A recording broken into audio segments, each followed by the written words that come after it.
I've been intrigued by this question of whether we could evolve or develop a sixth sense, a sense that would give us seamless access and easy access to meta-information or information that may exist somewhere that may be relevant to help us make the right decision about whatever it is that we're coming across. And some of you may argue, well, don't today's cell phones do that already? But I would say no. When you meet someone here at TED, and this is the top networking place, of course, of the year, you don't shake somebody's hand and then say, can you hold on for a moment while I take out my phone and Google you?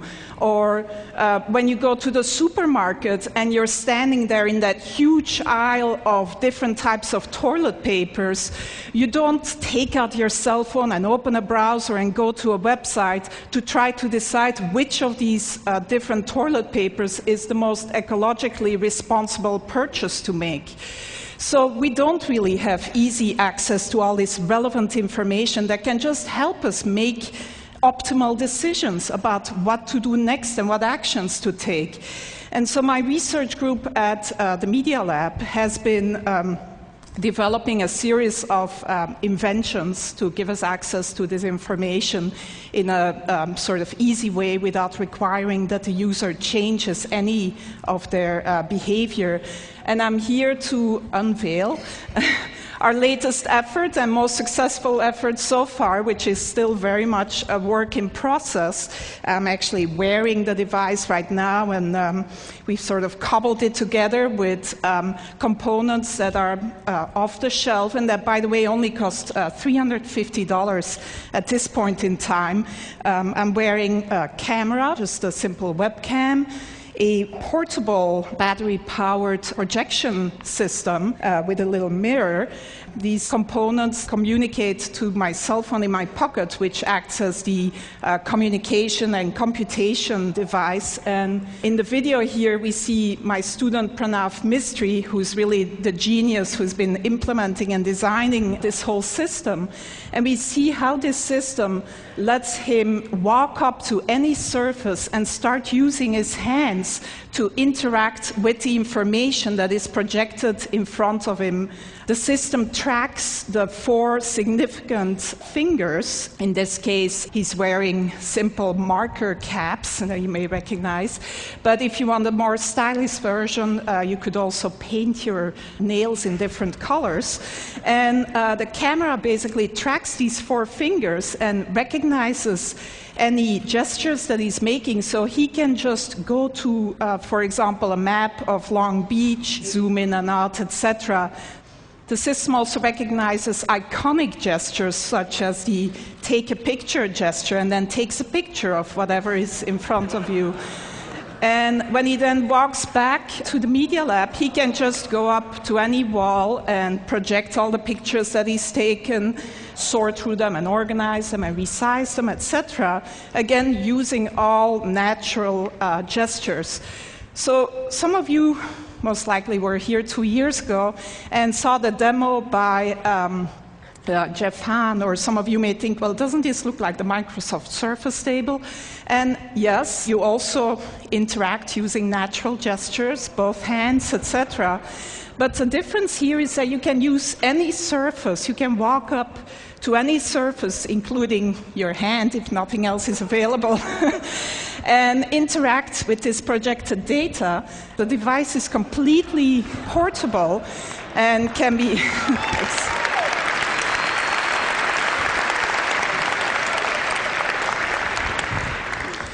So one important difference is that it's totally mobile. Another even more important difference is that in mass production, this would not cost more tomorrow than today's cell phones, and would actually not sort of be a bigger package and could look a lot more stylish than this version that I'm wearing around my neck. But other than letting some of you live out your fantasy of looking as cool as Tom Cruise in Minority Report, the reason why we're really excited about this device is that it really can act as one of these sixth sense devices that gives you relevant information about whatever is in front of you. So we see Pranav here going into the supermarket, and he's shopping for some paper towels. And as he picks up a product, the system can recognize the product that he's picking up using either image recognition or marker technology and give him the green light or an orange light. He can ask for additional information.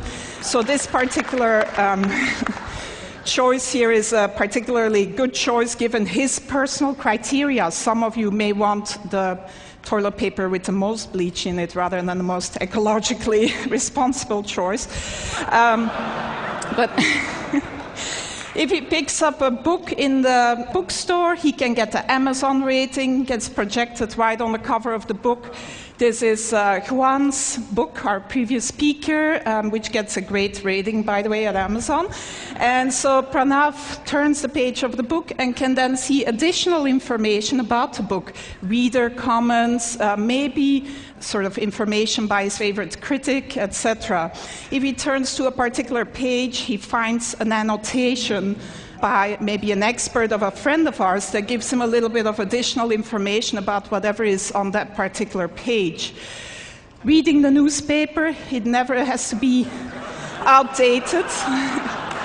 You can get video annotations of the events that you're reading about. You can get the latest sports scores, etc. This is a more controversial one. As you interact with someone at TED, maybe, you can see a word cloud of the tags, the words that are associated with that person in their blog and personal web pages. In this case, the student is interested in cameras, etc. On your way to the airport, if you pick up your boarding pass, it can tell you that your flight is delayed, that the gate has changed, etc. And if you need to know what the current time is, it's as simple as drawing a watch on your arm.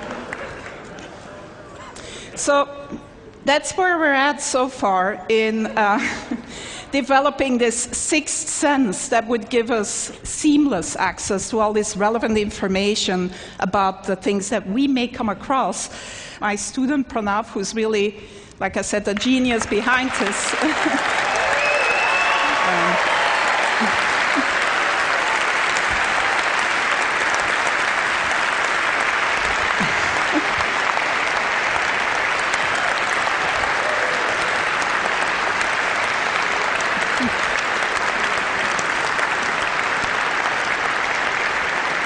He does deserve a lot of applause because I don't think he's slept much in the last 3 months, actually.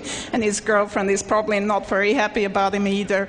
But it's not perfect yet. It's very much a work in progress. And who knows, maybe in another 10 years, we'll be here with the ultimate sixth sense brain implant. Thank you.